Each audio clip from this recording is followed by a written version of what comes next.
दोस्तों, आप सभी के अंदर कुछ कर जाने की क्षमता होती है जिसको आप पहचान नहीं पाते। यह कहानी आपको आपके अंदर की क्षमता को पहचानने में सहायता करेगी। एक गांव में एक आलसी आदमी रहता था।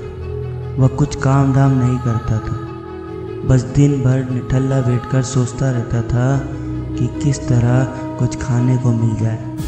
एक दिन वह यूं ही घूमते घूमते आम के बाग में पहुंच गया।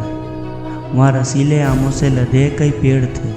रसीले आम देखकर उसके मुंह में पानी आ गया और आम तोड़ने वह एक पेड़ पर चढ़ गया। लेकिन जैसे ही वह पेड़ पर चढ़ा, बाग का मालिक वहाँ आ पहुंचा। बाग के मालिक को देख आलसी आदमी डर गया और जैसे तैसे पेड़ से उतरकर वहाँ से भाग खड़ा हुआ। भागते भागते वह गांव के बाहर स्थित जंगल में जा पहुंचा।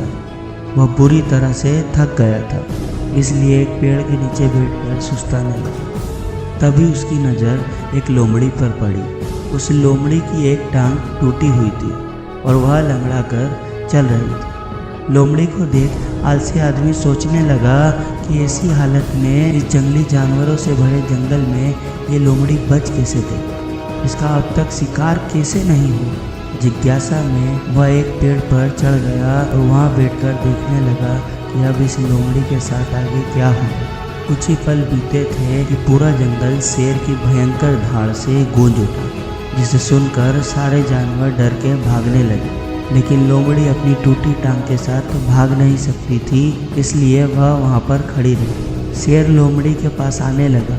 आलसी आदमी ने सोचा कि अब शेर लोमड़ी को मारकर खा जाए, लेकिन आगे जो हुआ वह कुछ अजीब ही था। शेर लोमड़ी के पास पहुंचकर खड़ा हो गया।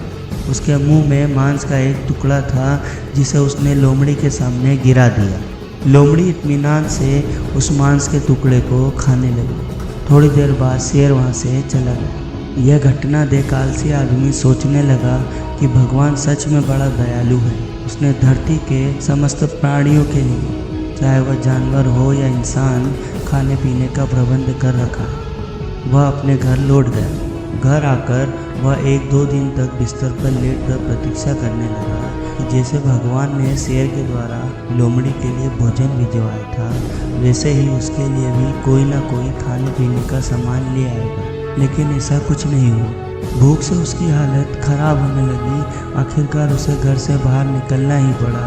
घर के बाहर उसे एक पेड़ के नीचे बाबा बैठे हुए दिखाई पड़े। वह उनके पास गया और जंगल का सारा विवरण उन्हें सुनाने लगा। बोला, बाबा जी, भगवान मेरे साथ ऐसा क्यों कर रहे हैं? उनके पास जानवरों के लिए भोजन का प्रबंध है, लेकिन इंसानों के लिए नहीं। उस आलसी आदमी के उत्तर में बाबा ने कहा, बेटा, ऐसी बात नहीं है। भगवान के पास सारे प्रबंध हैं, दूसरों की तरह तुम्हारे लिए भी है। लेकिन बात यह है कि वह तुम्हें लोमड़ी नहीं, शेर बनाना चाहते हैं। तो दोस्तों, इस कहानी से हमें यह समझ आता है कि हम सबके भीतर क्षमताओं का असीम भंडार है। बस अपनी अज्ञानतावश हम उन्हें पहचान नहीं पाते और स्वयं को कमतर समझकर दूसरों की सहायता की प्रतीक्षा करते रहते हैं। स्वयं की क्षमता पहचानिए, दूसरों की सहायता की प्रतीक्षा मत कीजिए। इतने सक्षम बनिए कि आप दूसरों की सहायता कर पाएँ। अगर इस कहानी से आपको प्रेरणा मिली है तो मेरे चैनल को सब्सक्राइब कर लीजिए दोस्तों, क्योंकि मैं आप सभी के लिए ऐसी ही कहानियाँ लाता रहता हूँ।